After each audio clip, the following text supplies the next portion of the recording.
पूर्व में हिमाचल प्रदेश कांग्रेस कमेटी के अध्यक्ष रहे श्री कुलदीप राठौर जी हमारे बीच में विराजमान हैं।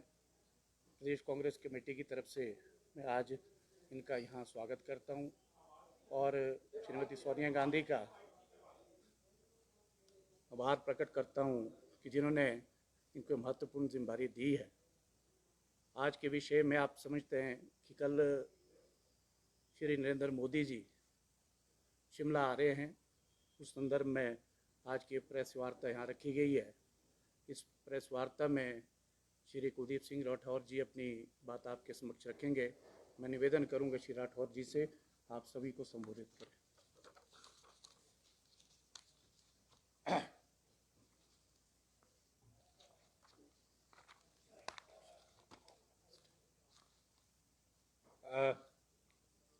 Thank you very much.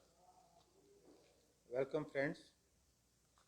मेरे साथ आज इस प्रेस वार्ता में प्रदेश कांग्रेस कमेटी के उपाध्यक्ष एवं वरिष्ठ प्रवक्ता नरेश चौहान जी, हमारे नवनियुक्त प्रवक्ता देवेंद्र बुशहरी जी, जिला कांग्रेस कमेटी शिमला शहरी के अध्यक्ष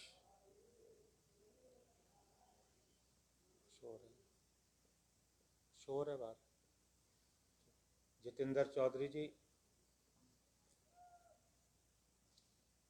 मैं आप सब लोगों का धन्यवाद करना चाहूँगा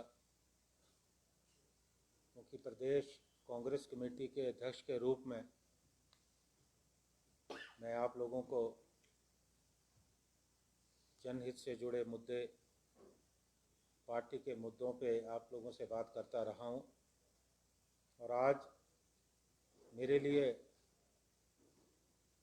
ये गौरव का विषय है कि मुझे अखिल भारतीय कांग्रेस कमेटी के राष्ट्रीय प्रवक्ता के रूप में आप लोगों को संबोधित करने का मौका मिल रहा है। मैं आप लोगों का आभार व्यक्त करना चाहता हूं कि जो सहयोग आपने मुझे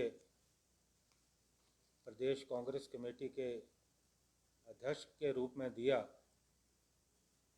वो सहयोग मुझे भविष्य में भी मिलता रहेगा। हालांकि पहले की भांति मैं बहुत ज़्यादा शिमला में मीडिया से इंटरेक्ट नहीं कर पाऊँगा क्योंकि राष्ट्रीय दायित्व है। जहाँ भी मेरी दिल्ली में जिम्मेवारी होगी वहाँ मुझे काम करने का मौका मिलेगा, लेकिन मैं आश्वस्त करना चाहता हूँ सभी साथियों को कि जब भी मुझे मौका मिलेगा मैं शिमला में हूँगा। किसी भी मुद्दे पर आप मुझसे बात करना चाहो, मैं खुशी खुशी सहर्ष आप लोगों से भविष्य में संगठन के मुद्दों को लेकर, राष्ट्रीय मुद्दों को लेकर आप लोगों से बातचीत करता रहूँगा। जैसा यहाँ कहा गया कि आज जो प्रेस वार्ता का आयोजन किया गया है उसका विषय देश के माननीय प्रधानमंत्री श्री नरेंद्र मोदी कल शिमला आ रहे हैं और 8 वर्ष का जो उनका कार्यकाल रहा है, इस कार्यकाल के जश्न की जो तैयारियां हैं जोरों शोरों से चल रही है और कल प्रधानमंत्री मोदी शिमला में आकर 8 वर्षों का जो लेखा जोखा है उसका बखान करेंगे। हम स्वागत करते हैं, देश के प्रधानमंत्री हैं, शिमला आए, हिमाचल आए, उनका स्वागत। मेरा प्रधानमंत्री जी से एक प्रश्न है जो आप लोगों के माध्यम से मैं पूछना चाहता हूं कि ये 8 वर्ष का जो जश्न आप शिमला में मना रहे हैं, इसका औचित्य क्या है? दिल्ली देश की राजधानी है। अगर आप दिल्ली में इस जश्न का आयोजन करते तो पूरे देश से पार्टी के कार्यकर्ताओं को वहाँ आने का मौका मिलता, लोगों को मौका मिलता। लेकिन हिमाचल में क्यों? ये प्रश्न। जवाब भी बहुत आसान है। हिमाचल इसलिए कि हिमाचल में आने वाले कुछ महीनों में चुनाव होने वाले। इस जश्न का मकसद साफ तौर पे हिमाचल के विधानसभा चुनाव को लेकर, और 8 वर्ष का जो आपका समय रहा, एक नारा उस वक्त जो गूंजता था, हर गली मोहल्ले में बड़े बड़े बैनरों में लिखा जाता था,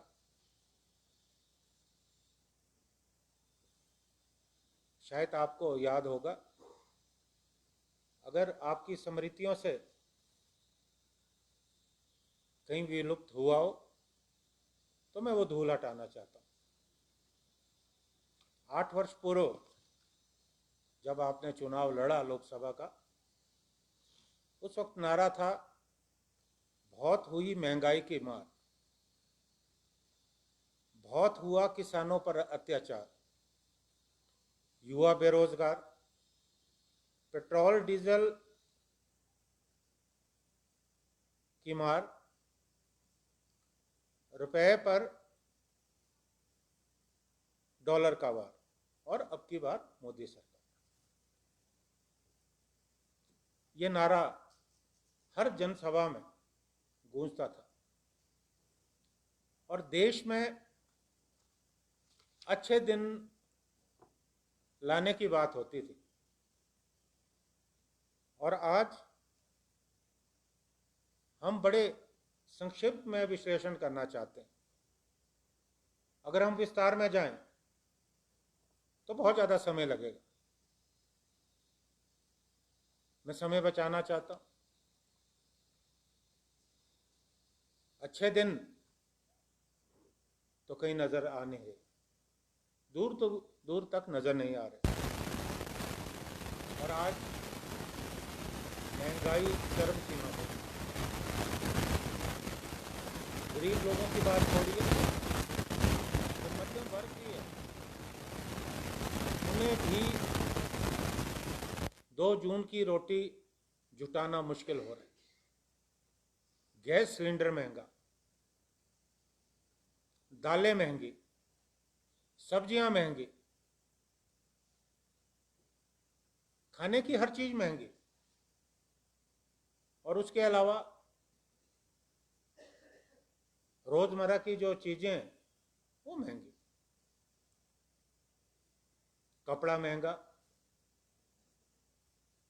मकान बनाना महंगा। जिस हिसाब से स्टील, घर, ईंटें, सीमेंट, रेत और घर के काम आने में जो भी सामान है वो महंगा। मकान बनाना मुश्किल।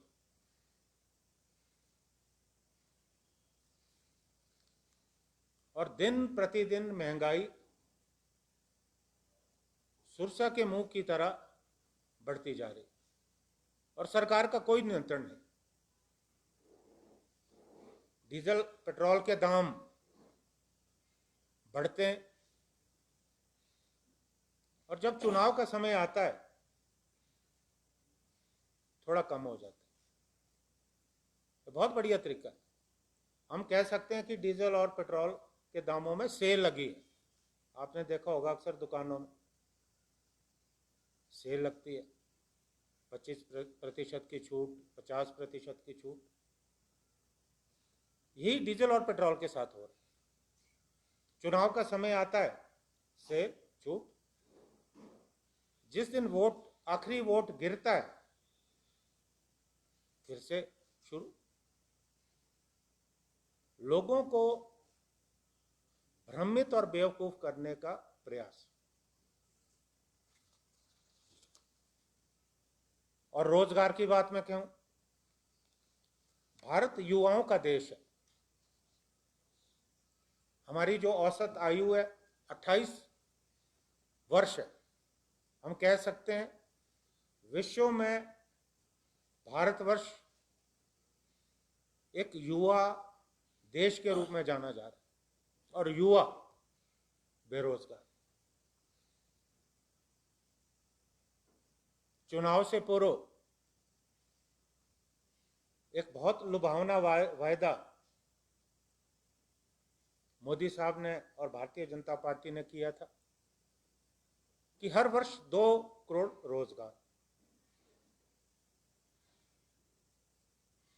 5 सालों में 10 करोड़, और अब तो 8 साल हो गए, कम से कम 16 करोड़ तो बनता है।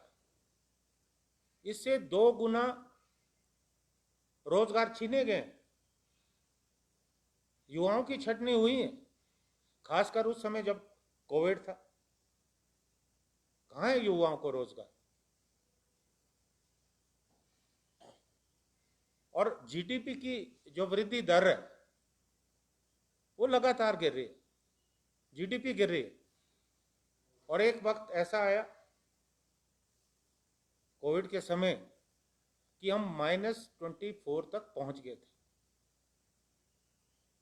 अभी थोड़ा सुधार हुआ, लेकिन अभी भी क्रम जारी है। आर्थिक व्यवस्था बदहाल। नोटबंदी की जो मार पड़ी उससे लोग आज तक उभर नहीं पाए। आपने कहा था जब आपने नोटबंदी लागू की इस देश में कि अगर मेरा फैसला गलत होगा तो किसी भी चौराहे पर आप मुझे सजा दे सकते। अब देश के प्रधानमंत्री हैं, फैसला तो आपका गलत हो चुका है, आप भी महसूस कर रहे हैं, लेकिन सजा कौन देगा? सजा जनता देगी आने वाले चुनाव।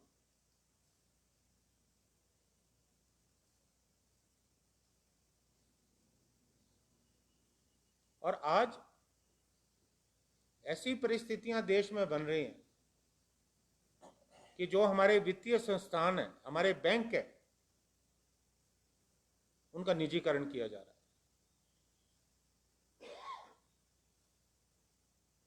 पहली बार हुआ आपके शासन में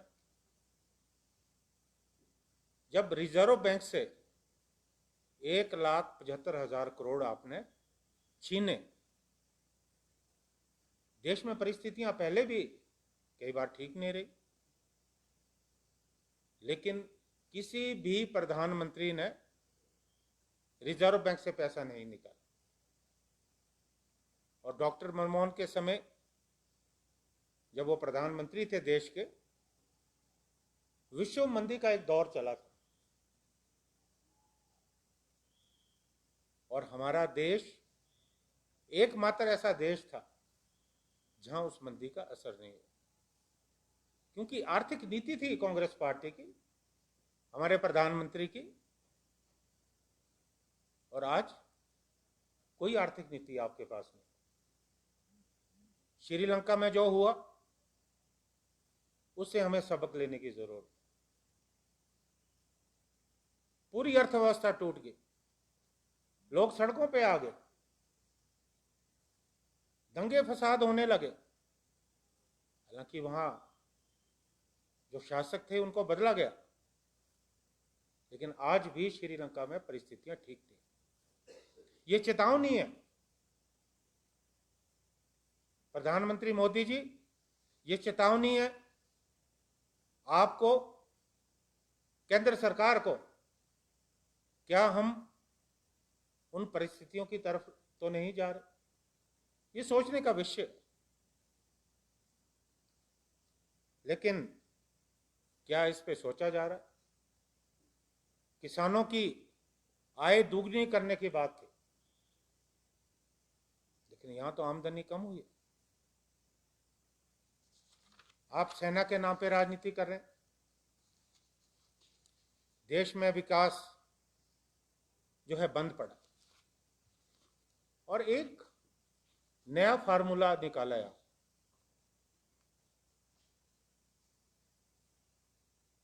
लोगों का ध्यान हटाने के लिए देश में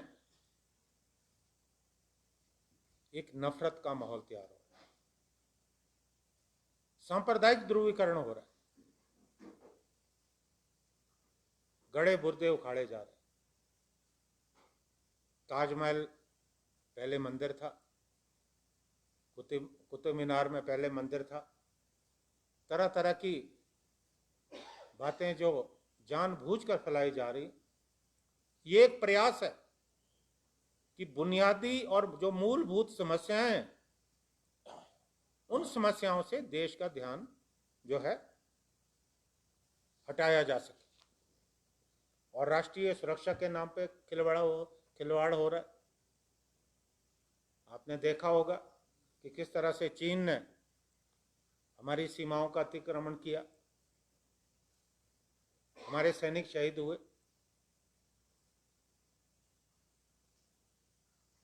और अभी भी अतिक्रमण जो है जारी है। तो मेरा ये कहना है कि इन 8 वर्षों में जो कुछ हुआ वो देश के सामने, और कोविड के समय में जो कुप्रबंधन था उससे पूरे विश्व में भारत का जो नाम है बदनाम हो। दवाइयां नहीं, अस्पतालों में ऑक्सीजन की कमी। पहली बार हमने अस्पतालों की सीढ़ियों में बगैर ऑक्सीजन के मरीजों को दम तोड़ते हुए देखा। ये बातें याद रहनी बहुत जरूरी हैं। पहली बार हमने देखा है कि मजदूर बगैर किसी साधन के पैदल अपने घरों की तरफ जा रहे हैं, महिलाएं हैं, छोटे बच्चे। पहली बार हमने देखा है कि जब इतनी मौतें हुई, शमशान घाट में जलाने को जगह नहीं, लोगों ने उठा के शव नदियों में फेंके। इससे ज्यादा शर्मनाक घटना इस देश में नहीं हो सकता। ये रिकॉर्ड पे हम बोल रहे हैं। और जिन लोगों की मौतें हुई, क्योंकि डिजास्टर मैनेजमेंट एक्ट के तहत जो मुआवजा मिलना चाहिए था, सरकार उससे पीछे हटी। सरकार ने कोर्ट में इनकार कर दिया कि हम इस परिस्थिति में नहीं। तो कल्याणकारी राज्य की जो अवधारणा है, वेलफेयर स्टेट का जो कॉन्सेप्ट है, वो भी आपने खत्म कर दिया। इन 8 वर्षों में आपके पास कहने के लिए कुछ नहीं। हिमाचल आ रहे हैं, अब इस पे भी हम थोड़ी चर्चा जरूर करेंगे।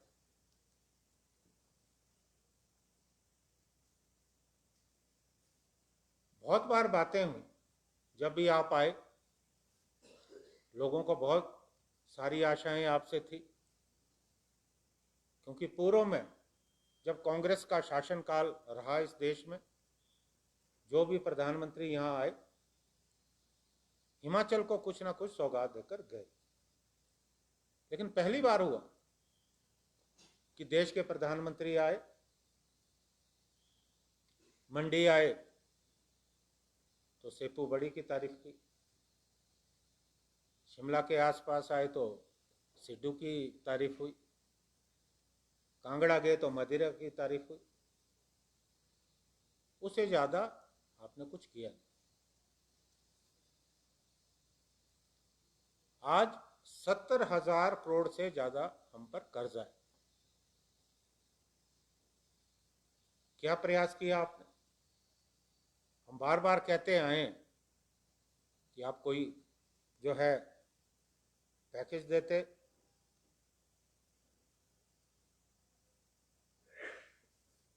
आपने घोषणा की कि शिमला से हवाई जहाज चलेगा और चप्पल पहनकर भी, जो चप्पल वाला व्यक्ति है वो भी उस पर सफर करेगा। ना नौमन तेल, ना ही राधा नाची, ना वो हवाई जहाज, ना चप्पल पहनने वालों को वो मौका आपने जो है दिया है।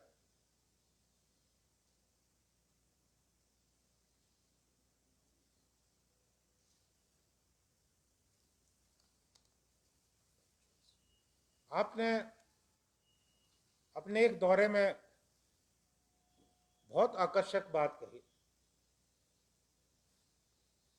कि जो एप्पल जूस है, उस एप्पल जूस को हम कोक और पेप्सी में 2% की मात्रा उसमें मिला। इतना बड़ा झूठ आप बोल के गए। हमने उस वक्त भी खंडन किया था कि जो कोक और पेप्सी है उनका अपना फार्मूला है, उस फार्मूले के साथ आप छेड़छाड़ नहीं कर सकते। लेकिन आपने जो है लोगों को भ्रमित करने का प्रयास किया। नेशनल हाईवेज को लेकर लगभग 69 के करीब जो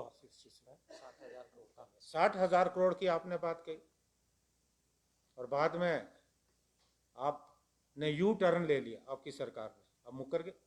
ये चुनाव से पूर्व की बात थी, जब पिछला चुनाव हिमाचल का जो है होने वाला था, और आपने एक वायदा और किया था, क्योंकि इस समय हमारा जो सेब उद्योग है 5,000 करोड़ का हमारा उद्योग है। आपने वायदा किया था कि हम आयात शुल्क 100% करेंगे।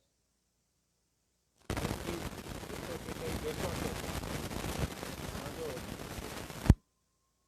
सेब आता है उस कारण हमारे जो सेब का मूल्य है वो दिन प्रतिदिन कम होता जा रहा है। लेकिन अभी तक जो है उस वायदे पे कोई अमल जो है नहीं हो पाया।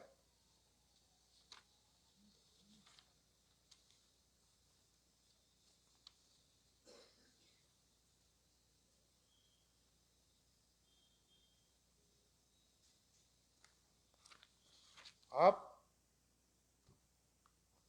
जब गत वर्ष यहाँ आए, रोहतांग टनल का आपने उद्घाटन किया और ऐसा लगा कि उस टनल को बनाने में केवल आपका योगदान है। अटल टनल, ये ठीक है कि अटल जी के समय में उन्होंने कुछ स्वीकृत किया, कुछ राशि स्वीकृत की, लेकिन उस टनल का जो शिलान्यास है वो श्रीमती सोनिया गांधी जी ने किया। और आपका दिल इतना बड़ा है कि जब आपने उद्घाटन किया तो शिलान्यास पट्टिका भी गायब कर दी गई। और आपको याद होगा हमने आंदोलन किया और मुख्यमंत्री जी ने कहा कि वो पट्टिका सुरक्षित है, हम लगाएंगे, लेकिन अभी तक लगी नहीं। और उस टनल को बनाने में कांग्रेस सरकार का ही योगदान रहा। अब न देश के लिए योगदान, न हिमाचल के लिए कोई योगदान। इतने बड़े जश्न का क्या औचित्य है वो हमारी समझ में नहीं आ रहा। प्रधानमंत्री जी, आप आ रहे हैं, कोई बहुत बड़ा पैकेज हिमाचल को दे ताकि हिमाचल को कर्ज से जो है निजात मिल सके। और पूर्व में आपने जो भी वायदे किए, जिनका मैंने हल्का सा खुलासा किया, उन वायदों पे अमल करें। हो सकता है आप कोई नई घोषणा करें, लगता है आप करेंगे। आपने पूर्व में भी लोक लुभावनी घोषणाएं की हैं जो कभी मूर्त रूप नहीं ले सकी, और ये लोग भी समझते हैं। जिस तरह से हिमाचल के मुख्यमंत्री आज पूरे प्रदेश में जाकर घोषणाएं कर रहे हैं, सबको पता है चुनाव के दृष्टिगत ये घोषणाएं हो रही हैं। ये चुनावी घोषणाएं ये अमल में आने वाली नहीं है। और अब आप उसके बाद आपका कार्यक्रम धर्मशाला का, कुल मिलाकर ये चुनावों को देखकर हो रहा है। क्योंकि 4-0 से जो आपकी बहुत बड़ी शिकस्त हिमाचल में हुई है, तो आज मुख्यमंत्री जी को लगता है कि अब चुनाव वो नहीं लड़ेंगे, नरेंद्र मोदी जी लड़ेंगे, इसलिए बार बार उनको लाया जा रहा है। तो मेरा आपसे करबद्ध निवेदन है कि आप कल आ रहे हैं, 2 बातें आप जरूर करें। पहला, एक बहुत बड़ा पैकेज, और दूसरा, आप माफी मांगे कि मैं जो जनता से मैंने वायदे किए थे वो वायदे मैंने पूरे नहीं किए, मैं माफी मांगता हूं, लेकिन आने वाले समय में मैं वो वायदे पूरे करूंगा। अगर आप ऐसा करेंगे तो लोकतंत्र पर और प्रधानमंत्री पद की जो गरिमा है, आप उस गरिमा को बनाए रखेंगे, ऐसी हमारी आशा है।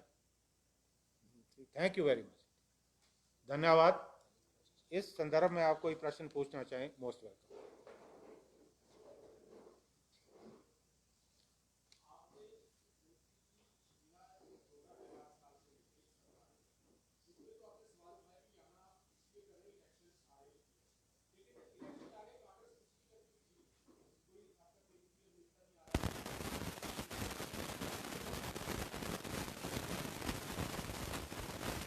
देखिए, ऐसा नहीं है।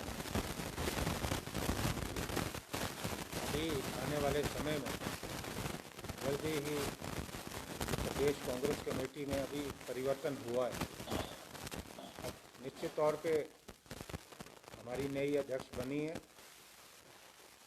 जो भी रूपरेखा है वो जल्दी बनने वाली है। अभी 2 तारीख को मेरी जानकारी के मुताबिक जो जयपुर में चिंतन शिविर हुआ था,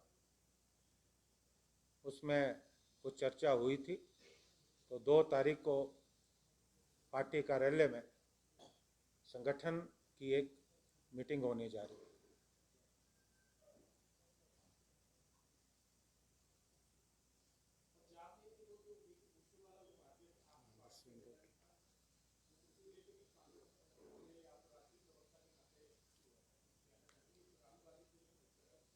देखिए, इट इज वेरी ट्रेजिक कि आपने बगैर सोचे समझे जनता की वाही बटोरने के लिए आपने जो सुरक्षा है वो वापस ले ली। वो तो गलती आपने की। दूसरा, आपने अपराध क्या किया कि जिन लोगों की सुरक्षा वापस ली, उन लोगों के नाम आपने सार्वजनिक कर दिए। I must say, it is a criminal act, and all those people who are responsible for it, they should be punished according to law of the land.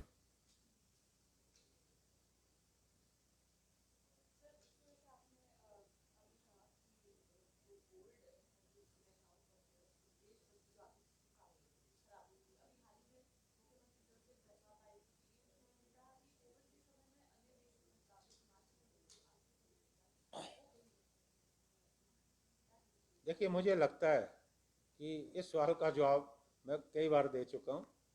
मैं तो मुख्यमंत्री जी से कहता हूँ कि वो बताएं कि उस समय क्या किया। और उस वक्त कांग्रेस पार्टी आगे रही है। और कोविड के समय में जब तमाम बड़े नेता घरों के अंदर बैठे थे और ये मंत्री घरों में बैठे थे, मैं और मेरे साथी लोगों के बीच में थे। हमने खाद्य पदार्थ वितरण किए, जो लोग घरों में जाना चाहते थे, जो प्रवासी मजदूर हैं, उन्हें घरों तक पहुंचाए। और 4 बड़े अस्पताल जो हिमाचल के, हमने जाकर वहाँ मेडिकल इक्विपमेंट्स दिए। और कोविड के समय में जितना बेहतरीन काम कांग्रेस पार्टी ने किया है, सरकार तो कहीं नजर नहीं है।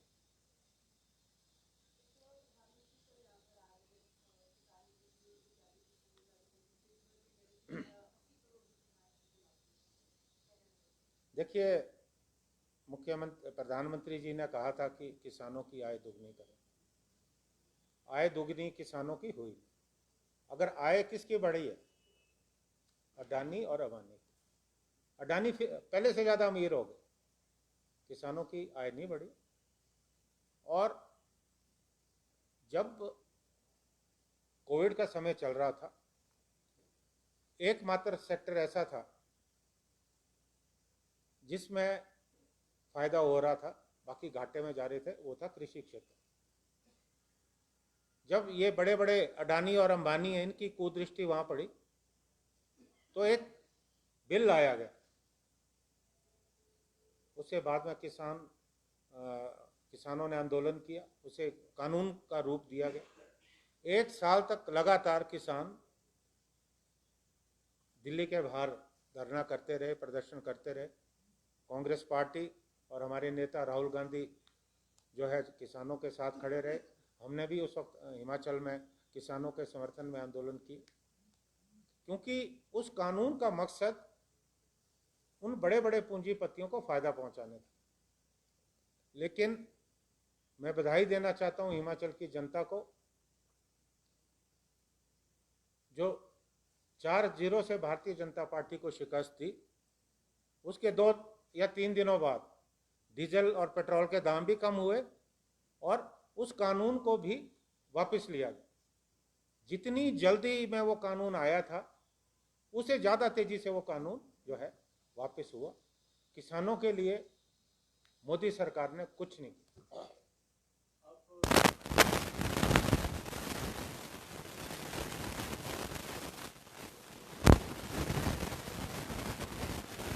देखिए, ये निर्णय हिमाचल सरकार